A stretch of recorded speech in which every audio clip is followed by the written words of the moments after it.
दोस्तों आज हमारी गाड़ी अचानक आधे प्लेटफॉर्म पर खड़ी हो जाती है, जिस वजह से पैसेंजर में भगदड़ मच जाती है और एक बड़ा हादसा होने से बाल बाल बच जाता है। तो दोस्तों आज का दिन हमारा और दिन से अलग था, क्योंकि आज हमें पता था कि हमारी गाड़ी किस टाइम जाना है, क्योंकि आज हमारी ड्यूटी लगी थी पैसेंजर ट्रेन पर, जो कि हमारी पहली ड्यूटी थी पैसेंजर ट्रेन पर।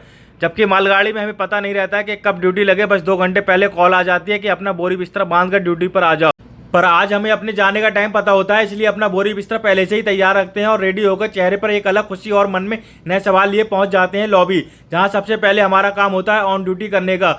ऑन ड्यूटी करने के बाद हम पहुंच जाते हैं उस प्लेटफॉर्म पर जहां से हमें अपनी पैसेंजर ट्रेन ले जानी होती है। तो दोस्तों आज मिलता है हमें सफ़ेद घोड़ा, जिसकी स्पीड के आगे अच्छे अच्छे इंजन पानी मांग जाते हैं। तो सबसे पहले अपने इंजन की कपलिंग चेक करते हैं, फिर अपने इंजन को बाहर से चेक करते हैं। उसके बाद सफ़ेद घोड़े का हालचाल लेने के लिए मशीन रूम में पहुंच जाते हैं, जहाँ बड़ी बड़ी मशीन लगी रहती हैं। फिर हमारी गाड़ी को सिग्नल मिलता है और हम ट्रेन मैनेजर से हरी झंडी मिलाकर अपनी गाड़ी को चलाना स्टार्ट कर देते हैं। रास्ते में पड़ती है एक बहुत बड़ी नदी, जिसका ब्रिज काफ़ी पुराना होता है, जिस वजह से हमें अपनी ट्रेन की स्पीड को लगाम लगाना पड़ती है। फिर हमारी ट्रेन स्टेशन पर पहुंचने से पहले ही कुछ खुरापाती लोग हमारी गाड़ी की चैन खींच देते हैं, जिस वजह से हमारी ट्रेन आधे प्लेटफॉर्म पर खड़ी हो जाती है, जिस वजह से पैसेंजर फिर ट्रेन की तरफ दौड़ने लगते हैं। कुछ खुरापाती लोगों की वजह से न जाने कितनी सवारियों को परेशान होना पड़ा। जो भी इंजन के सामने से गुजर रहा था उसको लग रहा था शायद लोको पायलट ने जानबूझकर पहले गाड़ी रोक दी।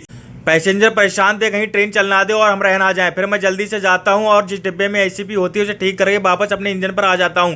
सारी सवारी के बैठने के बाद फिर निकल पड़ते हैं अगले स्टेशन की तरफ, जहां पिछले स्टेशन से भी ज़्यादा भीड़ होती है। समझ में नहीं आता है कि सारी सवारी बैठ पाएगी कि नहीं। फिर कुछ बच्चे अपने मन में बहुत सारे सवाल लिए इंजन को बहुत गहराई से देख रहे थे, जिससे हमें भी अपने बचपन की याद आ जाती है। जिस ट्रेन को कभी हम देखने के लिए कई किलोमीटर पहले घर से जाते थे, आज उस ट्रेन को चलाने का मौका दिया किस्मत ने। फिर अचानक मौसम बहुत हसीन हो जाता है और किसी का यार हंसने लगता है, जिस वजह से बारिश शुरू हो जाती है। फिर अपने सफ़ेद घोड़े को बारिश में नहलाते हुए उसे उसकी साइडिंग की याद दिलाते हुए हम निकल पड़ते हैं अपनी मंजिल की तरफ। तभी हमारी गाड़ी ऑर्डर पर रोक दी जाती है, जिस वजह से कुछ पैसेंजर गाड़ी से उतरकर जिंदगी की रेस में आगे निकलने के लिए अपनी मंजिल की तरफ निकल पड़ते हैं और हम सिग्नल के इंतजार में खड़े होते हैं। तभी एक बच्चा बाहुबली बनकर अपनी स्कूटी ट्रेन के आगे से निकालने लगता है। वो भूल जाता है कि हमारा कटप्पा इन्हें किसी भी टाइम ढेर कर सकता है। फिर सिग्नल मिलते ही हम पहुंच जाते हैं अपनी मंजिल पर, जहां दूसरे लोको पायलट को गाड़ी का चार्ज देकर हम निकल जाते हैं लॉबी ऑफ ड्यूटी के लिए, क्योंकि कल हमें दूसरी पैसेंजर गाड़ी ले जाना होगी। इसलिए रेस्ट करने के लिए हम पहुंच जाते हैं रनिंग रूम में। फिर बहुत जोरों की भूख लगने लगती है, पर रनिंग रूम में खाना हमारी पसंद का नहीं बना होता है, जिस वजह से निकल जाते हैं बाहर खाने की तलाश में। लगभग 1 किलोमीटर दूर चलने के बाद दिखाई देता है एक शानदार नान वाला, जिसके यहाँ नान खाकर मजा ही आ जाता है, क्योंकि नान के साथ पनीर, दाल, छोले की टेस्टी सब्जी होती है।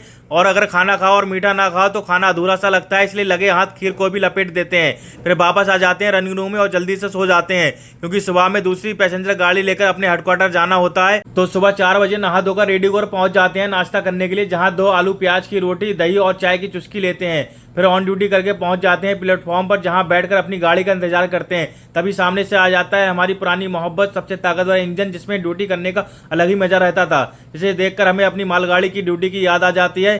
याद ऐसी आती है किस्मत से आज हमारी पैसेंजर गाड़ी में हरिया भाई खिलखिलाते हुए आते दिखाई देते हैं, जो अक्सर मालगाड़ी को खींचने के काम में आते हैं। पर आज पैसेंजर गाड़ी में लगे होते हैं। फिर हम अपनी गाड़ी को चार्ज लेते हैं और सिग्नल होते ही चल देते हैं। सवारी स्टेशन पर चढ़ रही थी, उतर रही थी, यही सब देखते देखते चाय का नशा चढ़ने लगता है, इसलिए एक स्टेशन से चाय और पकौड़ी लेकर पहुंच जाते हैं अपने इंजन पर। फिर दोनों साथी सब लपेट कर अपनी गाड़ी उड़ाते हुए अपनी मंजिल की तरफ निकल पड़ते हैं। फिर रास्ते में एक स्टेशन पर डीजल इंजन बीमार पड़ा होता है, जिसे हमारी ट्रेन में जोड़कर उसे अपने साथ ले जाना होता है डॉक्टर के पास। इसलिए हरिया भाई को हमारी ट्रेन से काटकर हरिया भाई के साथ नाइंसाफी कर दी जाती है, जिसे लोग खड़े होकर तमाशा देख रहे थे। इन सबसे हरिया भाई को गुस्सा आ जाता है और जाकर डीजल इंजन को जोर से टक्कर मार देते हैं। फिर हरिया भाई लाचार डीजल इंजन को खींचकर लाकर ट्रेन में लाकर जोड़ देते हैं। हरिया भाई का यह बहादुरी वाला काम देखकर जनता बहुत खुश हो जाती है। फिर जल्दी से अपनी गाड़ी उसकी मंजिल तक पहुंचाकर हम निकल पड़ते हैं अपने घर।